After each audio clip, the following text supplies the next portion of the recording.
สวัสดีค่ะเพื่อนๆทุกคนวันนี้ตามบ้านมาอีกวันค่ะมาเข้าสวนค่ะ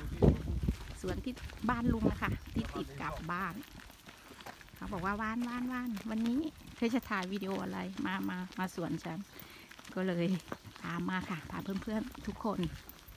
ตามมาดูกันค่ะว่าสวนของลุงเขาเป็นยังไงบ้างเขาปลูกอะไรบ้างตามมาดูด้วยกันเลยค่ะเพื่อนๆทุกคนนอกเมืองที่วานอยู่นะก็จะส่วนมากก็จะเป็นเขาก็จะขายหมดเลยพวกเขาจะปลูกค่ะปลูกผักอันนี้ก็จะเป็นสวนแตงโมนะคะเพื่อนๆทุกคนนี่จะเป็นสวนแตงโมทั้งหมดเลยค่ะสวนแตงโมใหญ่มากเห็นไหมคะนี่จะเป็นหมดเลยค่ะทั้งสวนแตงโมหมดเลยค่ะเพื่อนๆทุกคนกำลังให้น้ำนะคะเขาก็จะค่อยๆทยอยเก็บออกไปนะคะลูกที่มันแก่นะคะก็จะเป็นแบบนี้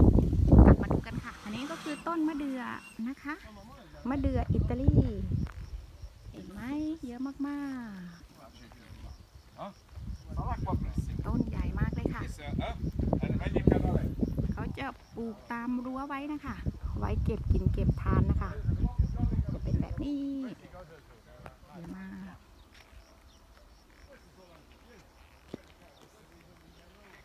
เห็นไหมคะอันนี้ก็คือแตงโมสวนแตงโมค่ะเพื่อนๆทุกคนเขาก็จะทยอยนะคะทยอยลูกใหญ่มากเห็นไหมดูมือหวาน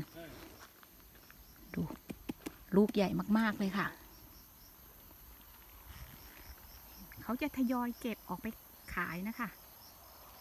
อันนี้คือสำหรับขายนะคะสวนแตงโมก็จะเป็นแบบนี้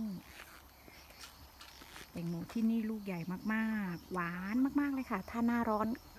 เขาก็จะปลูกแตงโมแบบนี้นะคะเห็นไหมสุดลูกหูลูกตาเลยค่ะเพื่อนๆทุกคนอันนี้ก็คือสวนแตงโมนะคะ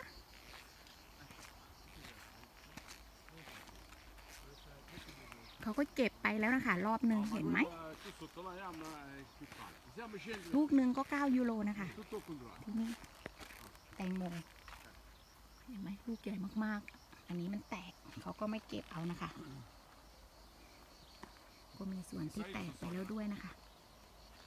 ก็จะเป็นแบบนี้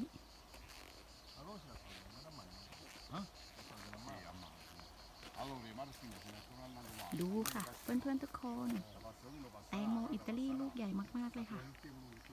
บ้านเราลูกกลมเนาะที่นี่จะลูกยาวๆเป็นแบบนี้อันนี้ลูกมันยังอ่อนอยู่นะคะเห็นไหมจะเป็นแบบนี้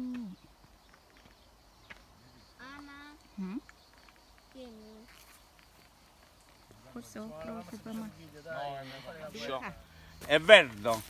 vedi? Yamar, Yamar. E questo no pronta? Non pronto, non è pronto. Vedi, quest'altro lo stesso è verde, non pronto. E non l'hanno fatto. Questo riccio.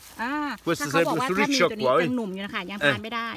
ยังไม่สีแดงนะคะต้องดูจากตรงนี้นะคะว่าดูค่ะถ้ามันเป็นเขียวๆแบบนี้ก็คือมันยังไม่สุกนะคะมีแบบนี้ด้วยคนดกกระดูตัวไอ้ Quando è rosso sta di farlo secco come questo. Secco come questo. ถ้ามันแห้งนะคะเหมือนแบบนี้นะคะก็คือสุกทานได้อันนี้มันยังเป็นสีเขียวอยู่นะคะมันยังทานไม่ได้นะคะ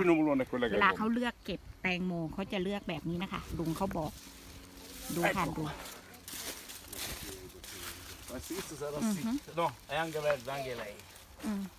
เขาบอกว่ายังทานไม่ได้นะคะลุงบอกว่ายังทานไม่ได้เพราะมันเป็นสีเขียวถ้ามันแห้งนะคะมันถึงจะทานได้ลุงเขาบอกนะคะนี่ก็ส่วนแตงโมperché lo apri? Per vedere se erano buoni. Perché quelli che vengono a comprare i meloni poi li devono vendere. Allora portano una macchinetta che prima guardano così e poi pure una macchinetta che misurano lo zucchero, quanto è zucchero c'è dentro. Capito? Dici perché hanno aperto? Ci spiegato.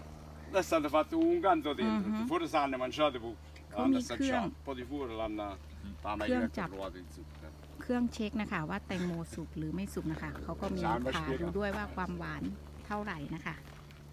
ลุงเขาบอก เพราะจะมีรถมารับซื้อถึงฟาร์มเลยนะคะเพื่อนๆทุกคนเห็นไหมทุกที่ Questi sono i fagioli piccoli, come quelli abbiamo visto là, vedi? สี่อันนี้กำลังปลูกใหม่นะคะ Questi qua, sono come quelli rossi laggiù abbiamo visto. ถั่วฝักยาวเล็กๆนะคะถั่วเซียนลุงเขาก็ใช้เนื้อที่ว่างๆเปล่าแบบนี้นะคะปลูกเพิ่มอีกก็จะเป็นแบบนี้เห็นไหมคะเพื่อนทุกคนรอบนะคะเขาจะเป็นสวนผักหมดเลยค่ะดูค่ะดูทุกที่เลยค่ะกว้างมากๆที่นอกๆนะคะติดกับทะเลนะคะพื้นที่ติดกับทะเลบรรยากาศดีมากๆถ้าหน้าร้อนก็จะเป็นแบบนี้นะคะตามไปดูค่ะว่าลุงเขาจะโชว์อะไรเราอีกมีผักอะไรที่จะโชว์เราอีกอันนี้ก็คือพวกองุ่นนะคะปลูกตามรั้ว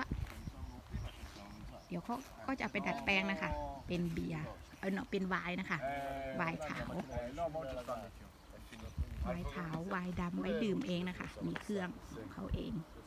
เพราะคนอิตาลีส่วนมากจะเป็นแบบนี้ Fioritura. นี่ดอก Dopo ออโต finito, โชก che นะ ciò คะ fresca